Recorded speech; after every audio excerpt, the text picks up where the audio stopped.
ఏడడుగుల పందెం పార్ట్ 154 రచన మీనాకుమారి గారు. రాజశేఖర నిలయం కళకళలాడుతూ ఉంది. దుర్గమ్మ గారు, ధనంజయ గారు హాల్లో కూర్చునున్నారు. రవివర్మ దంపతులు, దేవా దంపతులు, కృష్ణవర్మ దంపతులు మూడు జంటలుగా ముచ్చటగా నవ్వుకుంటూ ఆది దంపతుల వైపు చూస్తూ కూర్చున్నారు. ఇంతలో విశ్వనాథ్ గారు, అంబిక ఇద్దరు వచ్చారు. రాజశేఖర నిలయం కుటుంబ సభ్యులు అందరూ కూడా ఆసీనులై ఉన్నారు. ఏదో ముఖ్యమైన సమావేశంలా ఉంది. దుర్గమ్మ గారు రమ్మంటే అందరూ వచ్చారు. ఏమిటి నానమ్మ అందర్నీ రమ్మన్నారు అంటూ ప్రశ్నించింది ధరణి. అప్పుడే కృష్ణవర్మ వాళ్ళ పెళ్లి అయి 10 రోజులైపోయింది. తెలియకుండానే జరిగిపోయాయి అని అన్ని కార్యక్రమాలు. కానీ ఇప్పుడు గీతిక గురించి మాట్లాడాలి అని అన్నారు దుర్గమ్మ గారు. ధనంజయ్ గారు పిల్లల వైపు అలాగే చూసుకుంటున్నారు. తన కొడుకుల వైపు, భార్య వైపు, తన ఎదురుగా కూర్చున్న మనమరాళ్ళ దంపతుల వైపు చూసుకుంటున్నారు. ముచ్చటగా తనలో తానే నవ్వుకుంటున్నారు. ధనుంజయ్ గారు, గీతిక నెల తప్పింది కదూ దేవా! తను స్ట్రెయిట్ బయలుదేరతాను అంటున్నారు. గీతికను ఇక్కడ ఉండమంటే వినడం లేదు అంటూ నవ్వారు దుర్గమ్మ గారు. అంబిక గారు, ఏమ్మా అక్కడ కొన్ని రోజులు, ఇక్కడ కొన్ని రోజులు ఉండొచ్చు. 9 నెలలు ఎంతలో తిరిగి వస్తాయి అని నవ్వారు అంబిక. అందుకు సుముఖంగా ఉన్నట్టు లేదు గీతిక ముఖం. వాడిపోయినట్టు అనిపించింది. దేవా మనసులో నవ్వుకుంటూ ఉన్నాడు. శ్రీనివాసరావు గారు మాట్లాడుతూ, ఇక్కడే ఉంటే అందరూ ఉంటాము. కాన్పు అయిన తర్వాత బిడ్డతో వెళ్ళొచ్చు కదమ్మా అన్నారు. అమ్మో అన్ని రోజులా అంటున్న గీతిక వైపు చూసి దుర్గమ్మ గారు నవ్వేశారు. పెళ్ళయి సంవత్సరం కాలేదు. ఇన్ని సంవత్సరాలు పెంచిన ఇంట్లో ఉండడానికి ఇష్టపడడం లేదు అమ్మాయి. మొత్తానికి దేవా ఏదో మాయ చేశాడు అంటున్నారు. దేవా ముసిముసిగా నవ్వుకుంటూ ఉంటే దేవా భుజం మీద అటు రవివర్మ, ఇటు కృష్ణవర్మ ఒక్కటి వేశారు. కృష్ణవర్మ డాక్టర్‌గా "నువ్వు సలహా ఇవ్వొచ్చు" అన్నారు దుర్గమ్మ గారు. "డాక్టర్‌గా ఇవ్వవచ్చు అమ్మమ్మ. కానీ భార్యాభర్తల మధ్య గొడవలోకి వెళ్ళకూడదు. పైగా ఇంటికి చిన్నల్లుడను. అంత సాహసం నేను చేయలేను" అన్నాడు. రవివర్మ "నువ్వు చెప్పు ఒక సలహా" అన్నారు దుర్గమ్మ గారు నవ్వుతూ. "ఏదేమైనా మీరు తాతగారు ఇంటి పెద్దలు నిర్ణయించుకోవాలి. ముఖ్యంగా ఆ దంపతుల ఇష్టం మీ మీద ఆధారపడి ఉంటుంది. మధ్యలో నన్ను లాగకండమ్మమ్మా" అంటూ నవ్వాడు రవివర్మ. దేవా వైపు చూసి కన్ను కొడుతూ. అది గమనించిన దుర్గమ్మ గారు, మీరంతా తోడు దొంగలు. మీరందరూ ఫోన్లో మాట్లాడుకుంటూ అన్నీ ఒకరి మనసులో ఒకరి విషయం చెప్పుకుంటూనే ఉన్నారు. ఆ సంగతి నాకు తెలుసు అని నవ్వేశారు దుర్గమ్మ గారు. ధనుంజయ్ గారు కూడా చాలా ఆనందంగా నవ్వారు. ధనుంజయ్ గారు రూపం కూడా చాలా అందంగా గోచరించింది. అమ్మమ్మ గారు తాతగారి యొక్క స్టైల్ మార్చేశారు కొద్ది రోజులకే అంటూ నవ్వాడు రవివర్మ. దుర్గమ్మ గారు ముసిముసిగా నవ్వుకుంటున్నారు. ఎందుకు మీ మనవరాలు ఉంది కనీసం అంటున్న రవివర్మ చేతి మీద ఒక్కటి వేసింది ధరణి. ముచ్చటైన ఆ దృశ్యం కనిపెట్టకుండా ఉండలేదు. అందరి కళ్ళల్లో పడింది. అది లెక్క అలా ఉండాలి మా మనవరాలు అంటున్న ధనంజయ్ గారి వైపు చూసి అందరూ సంతోషంగా నవ్వేశారు. తాతగారు చాలా జోవియల్‌గా మాట్లాడతారా నానమ్మ అని అడిగింది ధరణి. నవ్వుతూ ముచ్చటగా వారిద్దరి వైపు చూస్తూ శ్రీనివాసరావు గారు ఆనంద్ సంతోషంగా చూస్తున్నారు. తల్లిదండ్రుల వైపు హాల్లోకి చాలా అందం వచ్చింది. ఆ దంపతులిద్దరూ సింహాసనంలో కూర్చునేసరికి దర్భంగా ఉన్న సోఫాకే అందం వచ్చింది. కొన్ని విషయాలు బిడ్డలు అడగలేనివి, తల్లిదండ్రులు చెప్పలేనివి బిడ్డలు అడిగి తెలుసుకొని అందరికీ తెలియజేస్తారు. బహు ముచ్చటైన విషయం అది. మీ తాతగారు ఎంతో జోవియల్‌గా ఉంటారు. యుద్ధ భూమిలో శత్రు సైన్యాన్ని మట్టుపెట్టడంలో ఎంత చాకచక్యంగా ఉంటారో అందరూ కూర్చొని ఆనందంగా మాట్లాడుకునేటప్పుడు కూడా అంతే చాకచక్యంగా అందరినీ ఆపకుండా నవ్వించగల శక్తి ఉంది ఆయన దగ్గర అంటున్న దుర్గమ్మ గారి వైపు చూసి, అయితే తాతగారు మా పార్టీ అంటూ రవివర్మ, కృష్ణవర్మ, దేవ ముగ్గురు కూడా తాతగారి దగ్గరికెళ్ళి కూర్చున్నారు. మొత్తానికి భలే అబ్బాయిలను సెలెక్ట్ చేశారు నా మనవరాళ్ళకని తెగ మురిసిపోయారు ధనంజయ్ గారు. ఏది ఏమైనా అందంలో మా తాతగారిది పై చేయి అన్నాడు రవివర్మ. నిజమే నాయనా నాకెక్కడ ఉంది? నా కొడుకులకు రాలేదు ఆ అందం అంటూ నవ్వింది దుర్గమ్మ. ఎందుకులేండి బాధ. చిన్నమామ గారికొచ్చాయిగా రంగు, రూపు. అంటూ నవ్వాడు కృష్ణవర్మ. చిక్కదనం రాలేదా అంటూ నవ్వుతున్న రవివర్మ వైపు చూసి అందరూ నవ్వేశారు. అందరూ బాగానే ఉన్నారు నానమ్మ. ఎందుకలా అనుకునేది అన్నది శ్రావణి. మంచి మాట చెప్పావు. లేకపోతే వీళ్ళే పెద్ద అందగాళ్ళన్నట్టు ఫోజులు కొడుతున్నారు ముగ్గురు అన్నది గీతిక. ధరణి శ్రావణులతో చిన్నగా అక్కా చెల్లెళ్ళు ముగ్గురు కలిసి ఒక గదిలో చేరి గుసగుసలాడుతూ ఉంటారు తాతగారు. ఆ బాధలు భరించలేకపోతున్నాం. ఆ తర్వాత మమ్మల్ని వాళ్ళు అల్లాడించుకు తింటున్నారు అని అన్నాడు. ధనుంజయ్ గారిని అంటిపెట్టుకొని కూర్చున్న రవివర్మ. మరి పాపం ఏమి ఎరగరు అన్నట్లు చూసింది ధరణి. అమ్మో!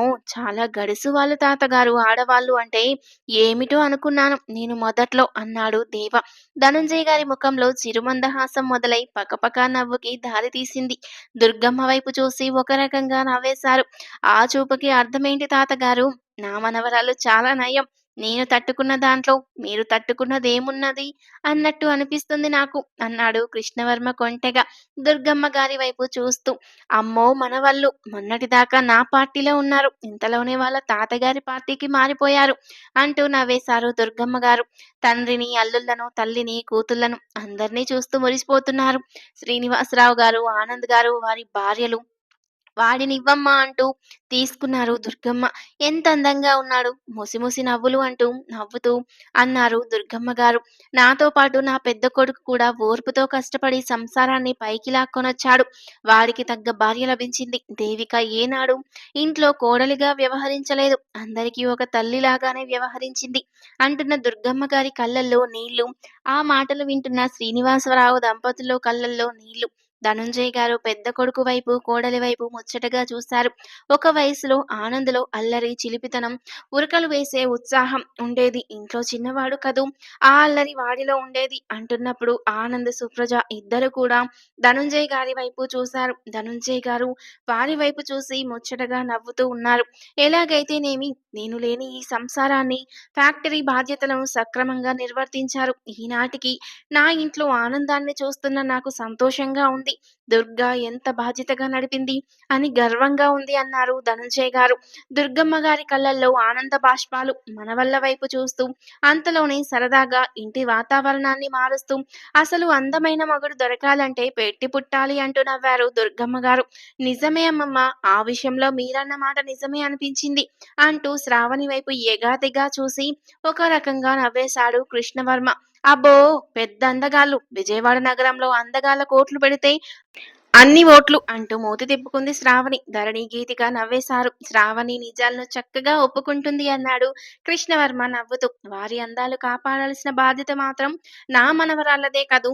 అందుకే అంత అందంగా కనిపిస్తున్నారు అంటున్న దుర్గమ్మ గారి వైపు చూసి అందరూ నవ్వేశారు. అంబిక, విశ్వనాథ్ దంపతులు ముచ్చటగా చూస్తున్నారు. అసలు అందరూ కలిసి వయసుల తారతమ్యం లేకుండా ప్రతి విషయాన్ని చర్చించుకుంటూ ఆనందంగా నవ్వుకుంటూ ఉంటే వారి మనసుకు ఎంత సంతోషంగా అనిపించింది. ఇటువంటి సందర్భంలో అందరికీ నేనొక మాట తెలియజేయాలి అనుకుంటున్నానమ్మమ్మ అన్నాడు రవివర్మ. అన్నయ్య చెప్పే విషయాలు చాలా ప్రత్యేకమైనవిలా ఉన్నాయి అంటూ నవ్వారు దేవ. కృష్ణవర్మ. తాతగారు మీదే లవ్ స్టోరీ కాదు, నాది కూడా లవ్ స్టోరీ అంటున్న రవివర్మ మాటలకు ధరణి కళ్ళతో సైగ చేసి వద్దు అని సిగ్గుపడుతూ తలదించుకుంది. ధరణి ధరణిని పెళ్లి చూపుల్లో చూడకముందే నేను చూశాను. నేను యాక్ట్ వేస్తూ ఉంటాను తాతగారు. ఒకరోజు పార్క్‌లో తన ఫ్రెండ్స్‌తో ఉన్న ధరణిని సైడ్ పోజ్‌లో చూశాను. అప్పుడు నాకు చాలా నచ్చింది. వెంటనే ధరణి బొమ్మను చిత్రించాను. అంతేకాదు తన మాటల్లో తన మంచి మనసు తెలుసుకున్నాను. మా అమ్మకు తెలియజేశాను. తను కూడా తనకు వచ్చే కోడలు గురించి ఎన్నో ఆశలు పెట్టుకుంది. అందుకే ధరణి గురించి అన్నీ గమనించారు. అమ్మ అమ్మకు కూడా బాగా నచ్చింది ధరణి. అలా మీ సంబంధం కావాలని మేమనుకున్నప్పుడు ధరణికి వేరే సంబంధం వచ్చింది అనేసరికి వెనక్కి తగ్గాము అంటున్న రవివర్మ వైపు చూసి, ఓహో! మంచి స్టోరీ ఉందిగా అన్నగారికి అన్నాడు దేవ. కృష్ణవర్మ రవివర్మ వైపు చూసి నవ్వుతూ ఉన్నాడు. అయితే నేనే అన్నమాట. పెద్దలు చెప్పినట్లు బుద్ధిగా పెళ్లి చూపులకొచ్చి పెళ్లి చేసుకునేవాడిని అంటున్న దేవ వైపు చూసి అందంగా నవ్వింది గీతిక. తాతగారు చూడండి, అప్పుడు నేను చిత్రించిన ధరణి చిత్రము అని తన ఫోన్‌లో ఫోటో తీసిన ఆ చిత్రాన్ని చూపించాడు రవివర్మ. అవును. ఈ డ్రెస్ అక్క పెళ్లి కాకముందు వాడేది. ఈ ముగ్గురికి సేమ్ డ్రెస్ ఇలాంటిదే ఉండేది. నానమ్మ తీసుకుంది అంటూ నవ్వింది గీతిక. అక్కా! ఎందుకు చెప్పలేదు ఉన్నాం. గీతిక శ్రావణి వైపు చూసి సిగ్గుపడింది. ధరణి, రాజశేఖర్ నిలయ కుటుంబ సభ్యుల మనసులు ఆనందంతో ఉప్పొంగిపోయాయి. "చెప్పండి తాతగారు, నా ప్రేమ కథ బావుందా?" అన్నాడు రవివర్మ. "చాలా నచ్చింది. అదే విధంగా మీ అమ్మమ్మ ఫోటో కూడా పెళ్లి చూపులకు నా దగ్గరకొచ్చినప్పుడు చూశాను. మా నాన్నగారు నీకు తగ్గ అమ్మాయి కాదన్నారు. ఏంటి నాన్నగారు, ఆ కళ్ళు చూడండి, ఆ ధైర్యం, ఆ తెగువ నాకు బాగా నచ్చాయి. తనను నేను కొన్ని రోజులుగా గమనిస్తున్నాను. ఏ చెడు విషయాన్నైనా ఎదిరించి గెలుస్తోంది. స్వాతంత్రం రాకపూర్వము ఎంతో ధైర్యంగా ఉండే ఆడవాళ్ళను అరుదుగా చూశాను. అందుకే నాకు దుర్గ చాలా నచ్చింది. అంతేకాదు అప్పట్లో వచ్చిన పెద్ద వయసు సంబంధాన్ని మొట్టమొదటిగా నేను చేసుకోను అంటూ తిప్పికొట్టింది ఆ ఊర్లో దుర్గ అని అందరూ చెప్పుకుంటారు. అంత ధైర్యవంతురాలు కాబట్టి ఆనాడు ఇద్దరు బిడ్డలతో నిండు గర్భిణీగా ఉన్న నా భార్యను అలా వదిలి ఆమె మీద నమ్మకంతో స్వతంత్ర పోరాటానికి వెళ్ళిపోయాను. నేను అలా ప్రేమించాను. నా జీవిత చిత్రం ఈరోజు ఇంత అందంగా ఉండడానికి కారణం దుర్గా కాదు అంటూ తన భార్య తల మీద చెయ్యి వేసి అన్నారు ధనుంజయ గారు. అబ్బో, చాలా ప్రేమ ఉంది తాతగారికి అమ్మమ్మ మీద అంటూ నవ్వాడు కృష్ణవర్మ కొంటెగా. దేవిక, సుప్రజ, అంబిక వంట పనిలోకి వెళ్ళిపోయారు.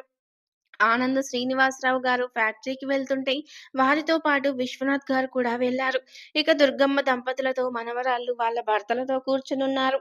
రవివర్మ మాట్లాడుతూ, "చిన్న మామగారు నాకు పోటీ వచ్చారు. కృష్ణవర్మ, నీకు తాతగారే పోటీకొస్తారేమో" అంటూ నవ్వేశాడు. "ఎంత అల్లరి వాళ్ళు మీరు" అంటూ ఆనందంగా నవ్వేశారు దుర్గమ్మ గారు. ఆ ఆది దంపతులను చూస్తుంటే గత కాలంలోని భయంకర కష్టాలను కూడా సులభంగా, సునాయాసంగా వారి ప్రేమతో, బాధ్యతతో దాటి మళ్ళీ ఏకమయ్యారు అని, భార్యాభర్తల బంధానికి ఉన్న అర్థాన్ని, ఏడడుగుల బంధంలో ఉన్న నిజాయితీని కళ్ళ ముందు ఆవిష్కరించారు అని మనసులోనే నమస్కరించుకున్నారు. ఆ పుణ్య దంపతుల వైపు చూసి రవివర్మ, ధరణి, దేవ, గీతిక, కృష్ణవర్మ, శ్రావణి దంపతులు ముచ్చటైన చమత్కారము మాటలతో, ఆనందమైన నవ్వులతో రాజశేఖర నిలయం ఆనందం నిలయంగా మారిపోయింది. ధనుంజయ గారు హాయిగా నవ్వుతున్నారు. ఇంతటి ఆనందమైన జీవితానికి ఎన్ని సంవత్సరాలు దూరమైపోయాను.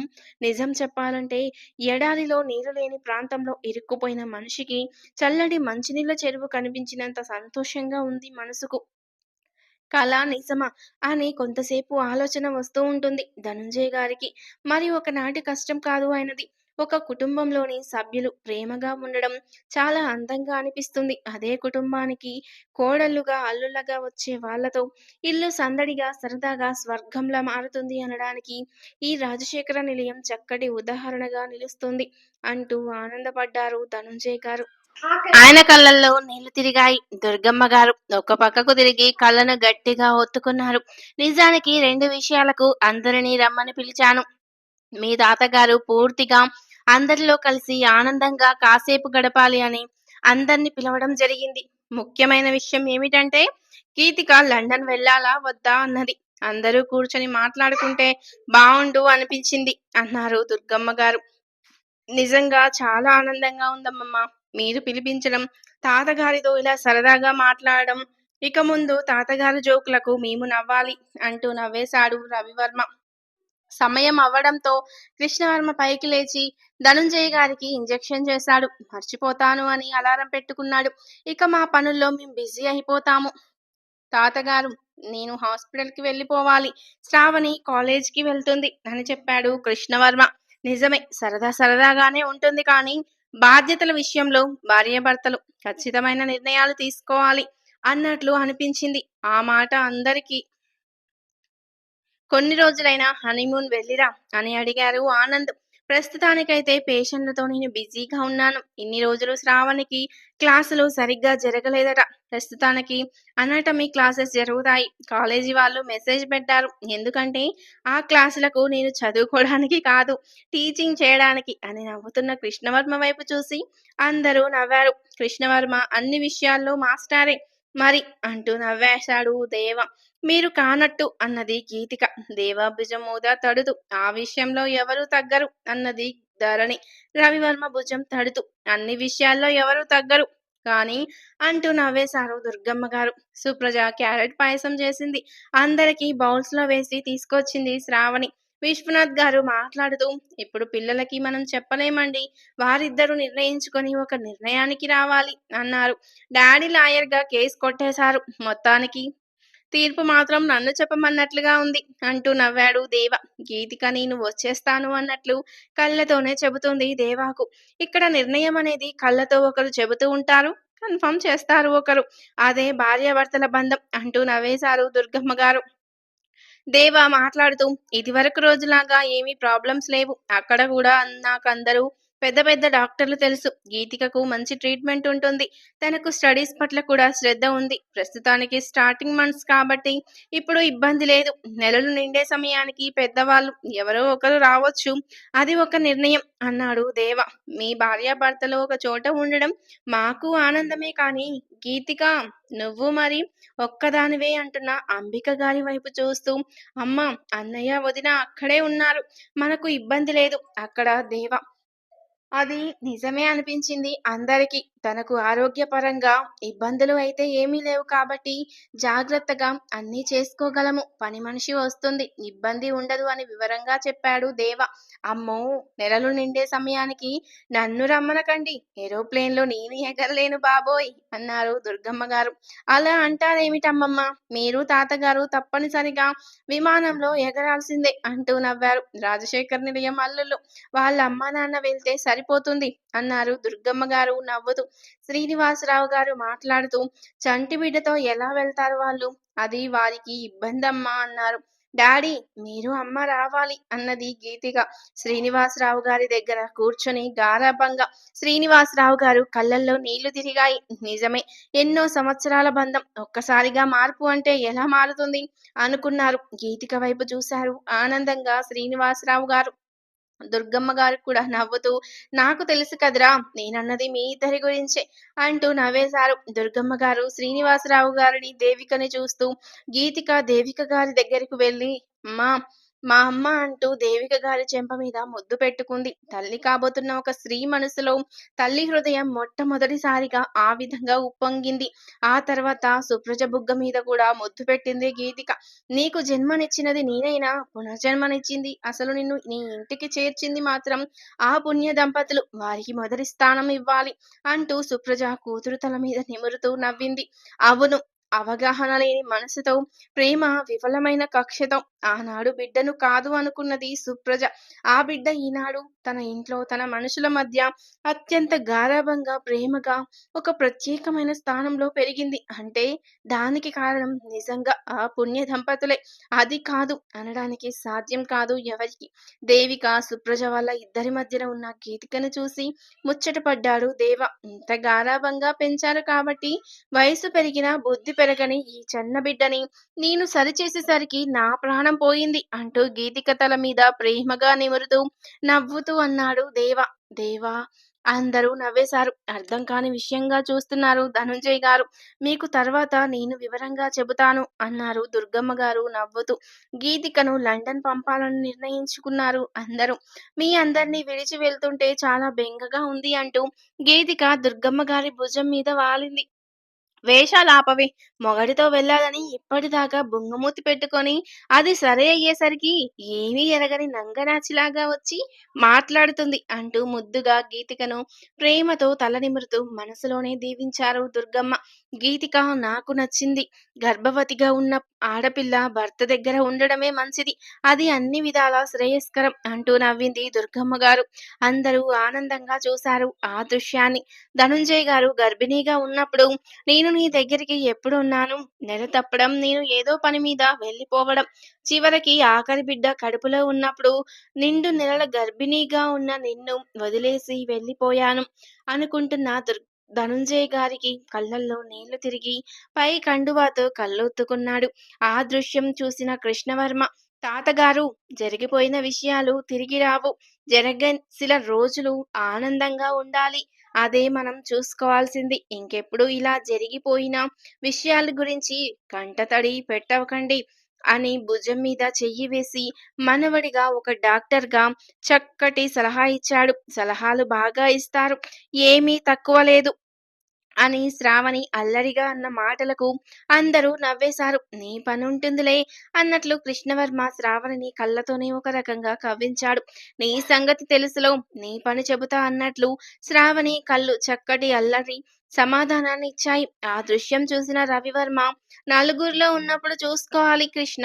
కొత్త దంపతులు కాదు అనడం లేదు. కానీ మీ ఇద్దరు అలా ఒకరినొకరు చూసుకొని అల్లరి అల్లరిగా ఉంటే నా మాకు కూడా ఏదోలా ఉంటుంది కదూ!" అంటున్న రవివర్మ మాటలకు అందరూ నవ్వేశారు. "ఊరుకోండన్నయ్య!